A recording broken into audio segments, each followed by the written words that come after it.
Cool. So, do you want to do the introductions? Yeah. Okay, I'm Savannah Dewberry. I'm a first-year biomedical engineering student. I'm a first-year PhD biomedical engineering student working with Dr. Otto here at UF, and my project is neuromodulation of osteoarthritis.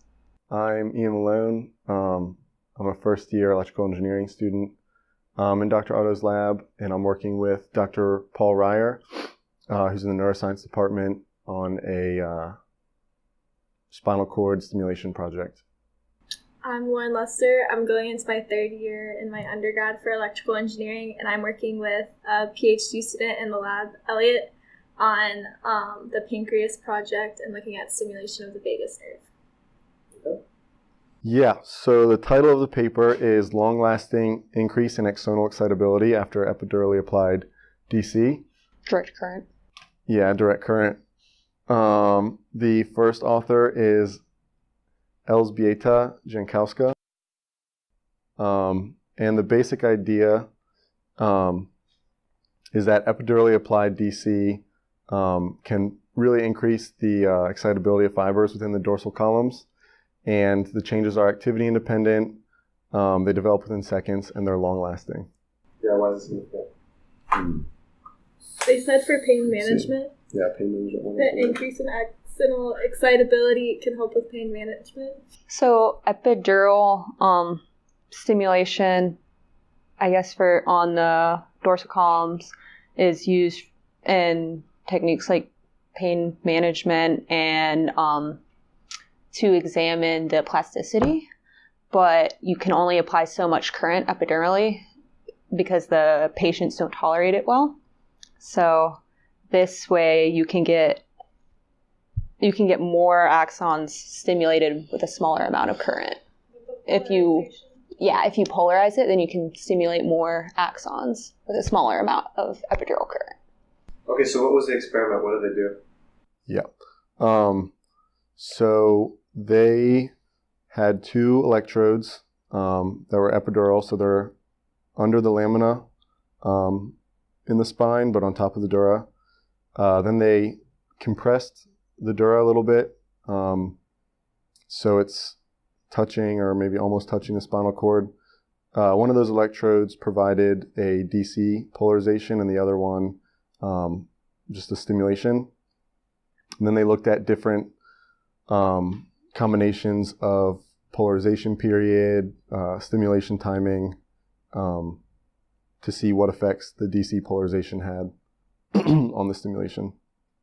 They looked at different polarization periods, electrode placement, and different intervals after the polarization to see evoked changes in like nerve volleys.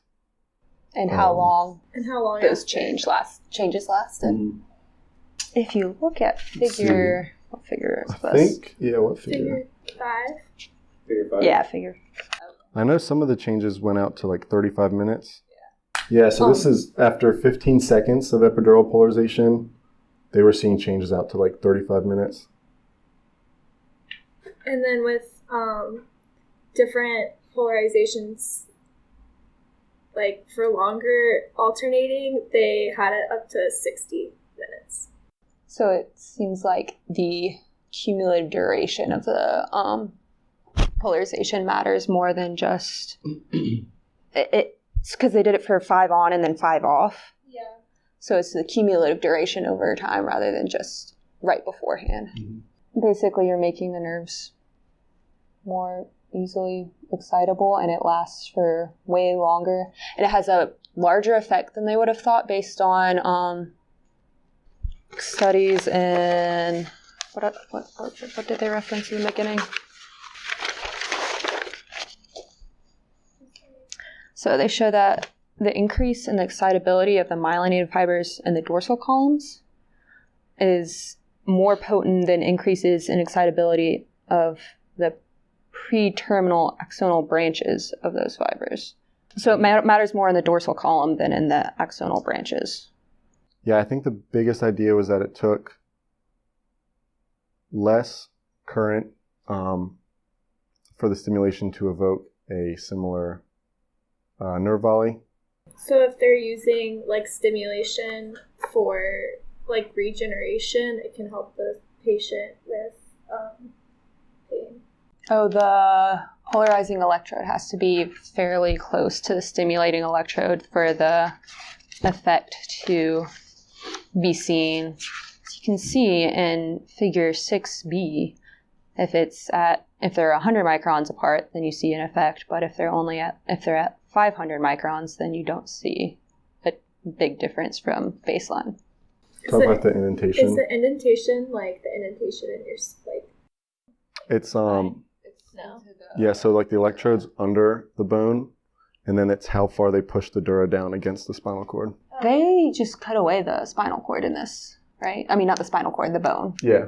Spinal column. Well, I need to look at the methods, but I would assume, yeah, they like did a laminectomy. The amount that they indented the dura had an effect. As the degree of indentation increases with the size of the nerve volleys recorded. Mm-hmm. Yeah, figure 6A. And they were essentially measuring the amount of axons recruited through measuring, since that's why they measured it with caps instead of, measuring the spiking rate of an individual neuron with patch clamp or something like that, because they were trying to see how many are stimulated rather than the rate of any individual one. That makes sense. That's how they measured it in the sural and perineal nerves? Yes. They measured, so all of these,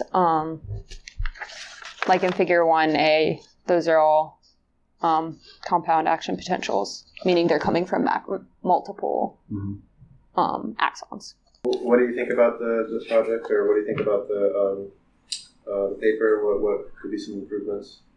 What was good? What was bad?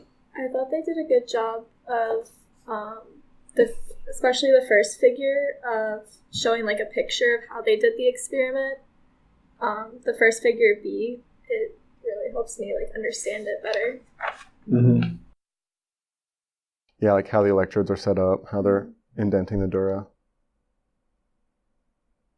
Yeah, I thought it was a really good experiment. And I think pretty relevant results, or results that could be applied in a lot of different ways, using less current to get the effect that you want. So yeah, maybe with like tissue health, you want to use less current, or battery longevity if you have an implanted device. It'll be interesting to see if anodal polarization has the opposite effect, brings it back down to baseline. Why wasn't there any histology? Can you do histology on this type of experiment? And would it have shown I think like it's because anything? it was acute. Oh, okay. Mostly, it was just they put it under and then did this experiment. It was the same day, so you're not expecting to see many like actual nerve growth, which would have been interesting because the whole point is, well, part of the point is that they're saying it increases plasticity, right? Mm-hmm. So if they could have done like a more longitudinal study and said, oh, the ones that had this had increased, they had changes in plasticity, they had more nerve fibers going to the perennial nerve. Is it the perennial nerve? They had more nerve fibers going to the perennial nerve. So that would have been cool, but it was just an acute for this one. We're doing the sural and the perineal. Yeah, I mean, you could do histology, but I'm not really sure what you would. Could you? Because they measure a lot with axonal excitability. Like, can you see that if you do histology? There are ways, I think, to see that, like, but I don't really know. Like, does calcium imaging? Oh, Elliot did say that. Like, yeah, like fluorescence stuff. Wasn't thinking about that being histology, but yeah, because you could do that in an acute prep, like, watching it happen. So that would work, because then they could see. Because, like, our typical stuff, like, if you had, like, microglia activation or like a astrocytic, like it's not happening. That would. These electrodes aren't implanted for like a long period of time, so maybe like you wouldn't really. I mean, I'm sure you would see it, but it would be because you cut open into the animal, so you're seeing a response. But then you would see that even in. Yeah, I don't know much about the like calcium imaging stuff. That would be cool. Yeah. Would it bring better sense of saying this is axonal excitability?